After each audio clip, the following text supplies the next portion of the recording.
All right, welcome back, everyone. We're diving deep today. Ready for another deep dive? Oh, always. Always ready to dive in. Yeah, good to hear. Good to hear. Oh, So today we're shrinking down, way down. We're going microscopic you've almost. into the world of tiny creatures. Exactly. The Microtes occidentalis, Mm. or more commonly known as the Little Buzzer Grasshopper. Oh, I like that name, Little Buzzer. Oh, right. It's very, very catchy. And we've got some research articles and taxonomic notes about this critter, all about this fascinating California native. Sounds like a good time. Yeah. So we're going to kind of uncover why this tiny creature, this tiny little bug, plays such a big role in the ecosystem. Yeah.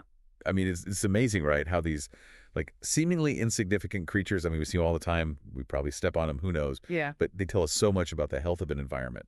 Absolutely. A lot of times they're kind of like that canary in the coal mine. They're so sensitive to changes. That's a good point. Okay, so let's unpack this. First things first. What makes the little buzzers so unique? Well, okay. First of all, this grasshopper, it's tiny. Tiny how? I mean, think about the size of your thumbnail. Okay. That's about how big they are.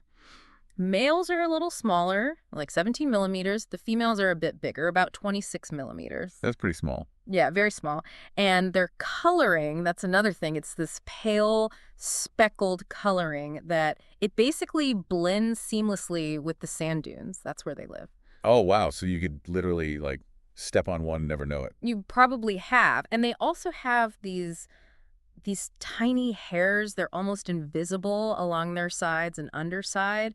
It kind of disrupts their outline, makes it even harder to see them. Oh, that's cool. So nature's camouflage is really incredible. I mean, just amazing adaptations. And it can fly, right? They can fly. Their wings are short, Okay.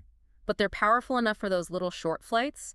And fun fact, scientists, they actually use those wings along with a feature on its back called a pronotal crest. Protal crest. Yeah, it's a fancy term for a pretty simple feature. It's like this small ridge that runs down their back. It's kind of like a tiny indented line. Okay. They use that and the wing patterns to identify the little buzzer, like a little ID card. So it's got its own built-in barcode, basically. Well, exactly. That's cool. But why is this little grasshopper only found in California? What is it about California? Yeah. So the little buzzer, it's what we call endemic to the coastal dunes of California.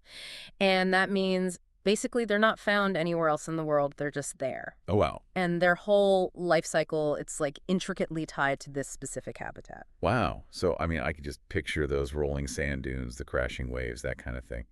It's a beautiful environment, but it's got to be a harsh environment, right? It is. So what are the challenges that the little buzzer faces living there? I mean, there's a lot.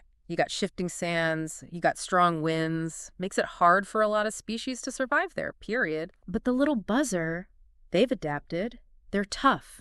They overwinter as eggs, for example. They're buried safely under the sand. Hmm? It protects them from the worst weather. Oh, it's a smart strategy. Right. And then the adults, they emerge in like late spring, and it's perfectly timed. Oh. It coincides with the blooming of dune plants, Oh. which is their main food source. Wow. So they live out their adult lives until the fall, sometimes even stretching into like early winter before they lay their eggs and start the cycle all over again. Wow. It all sounds so perfectly balanced. But you mentioned earlier that the little buzzer is considered vulnerable, right? Right. So what's disrupting this delicate balance that they have? Habitat loss is a big one. It's a major threat. Really? Yeah. In what ways? Coastal areas, I mean, everybody loves the beach. There's more development. Construction, beach erosion, even, invasive species. We get these invasive plants coming in and they're crowding out the native plants that the little buzzer needs. Oh, wow. So it's like this tiny creature. It's like that canary in the coal mine. It's telling us the whole dune ecosystem it's at risk. Exactly. The little buzzer, it's vulnerable. Yeah. But it's a reminder that even the smallest changes, I mean, the tiniest things can have these cascading effects. Makes you wonder what other hidden connections we might be overlooking, just out there. Right. It's fascinating. And it actually brings us to an interesting point about taxonomy. Oh, okay. So the little buzzer, it belongs to the genus Microtes. Okay.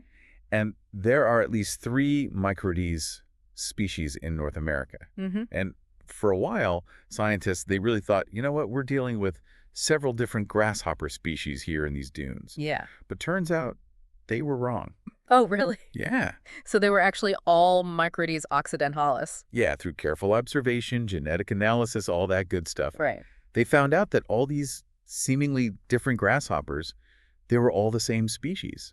Wow. And that highlights something really important, right? It's like we still have so much to learn about life, Mm. about these connections, Yeah. and how crucial it is to protect it all. I mean, even the smallest players. That's a really good point. So to wrap things up, we have the little buzzer grasshopper, a tiny, tiny creature, Right. but remarkable, Oh, yeah. perfectly adapted Perfectly to adapted. this very specific but vulnerable habitat. Yeah, And its story, I mean, it underscores the importance of understanding and protecting biodiversity, absolutely. even in these like seemingly insignificant corners of the world. Because you never know, right? The loss of even one species, Yeah. it can just ripple throughout the whole ecosystem. That's a powerful message for sure. So listeners, I mean, go learn more. Hmm. Learn about the Microtes occidentalis. Look up some pictures, and then the next time you're at the beach, you know, take a moment. Just appreciate that hidden world beneath your feet. You might even catch a glimpse of the little buzzer itself. It's a tiny reminder of the beauty of nature. And how fragile it is. And how fragile it is.